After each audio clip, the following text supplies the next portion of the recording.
In this video, we're going to learn how to do a loopy stitch. A loopy stitch is sort of like a seed stitch that hasn't been pulled down all the way, so it leaves a little bit of a loop on the top of your hoop. So let me show you how to do it. When doing it with flowers, because I also really enjoy this stitch for things like hills, with doing it for flowers, you want to start in the middle of the flower. So you're going to make a small back stitch, just like the seed stitch over here. Now, when you pull down, you're going to leave it like this.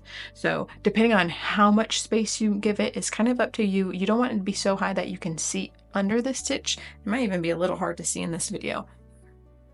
Let's see if I can show you a little bit better. So you can see here, there's a little bit of a gap that I'm not fully pulling my floss down. So now that we have that first stitch, we can continue doing the same thing again and again until we fill up the whole space.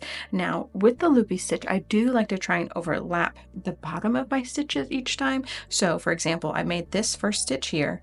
I'm now going to come over and cover the bottom of my stitch, which is this right here. So the goal is to keep overlapping again and again so that you can cover up the whole space.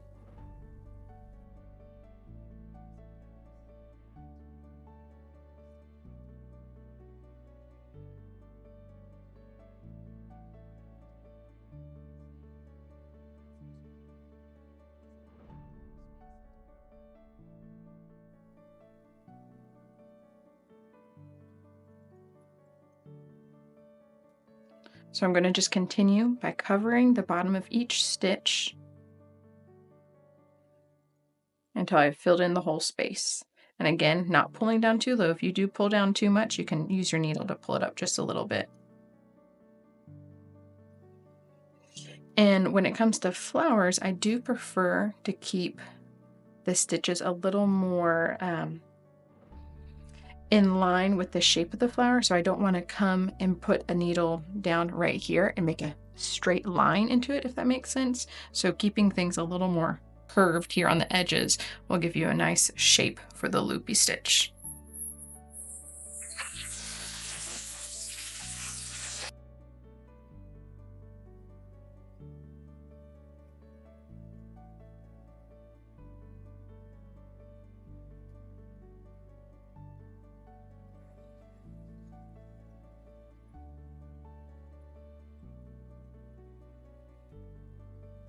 The stitch can be a little tedious to learn just because there's so much randomness to it that it feels like you can't be doing it right.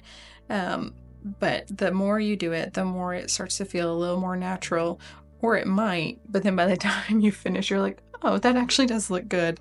It is a little bit of a uncomfortable stitch to some degree of trying to know, am I doing it right or am I doing it wrong?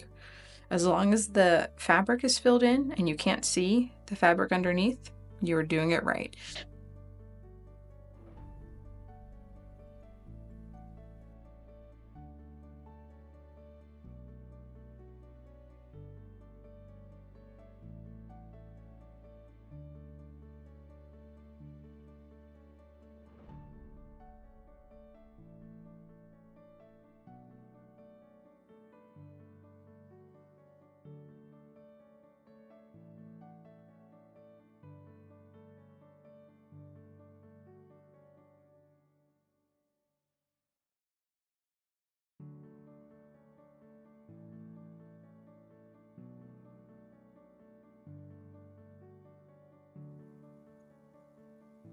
Now, as you get to the end of stitching your loopy stitch in the space provided, take a look at it and see if maybe you need to add any more stitches. You might have gone over too many spots and it's starting to look a little more flat in that area. So if you need to add a few more stitches there in the middle, you can. This is all a judgment call on whether or not you think it needs to add a little more texture or if you feel like things have flattened out a bit. So I'm going to go ahead and stitch the second one over here and we're going to speed through that.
All right, so now that I have that second flower bud stitch, I'm going to stitch the stems just using a back split stitch using my green color that I have here.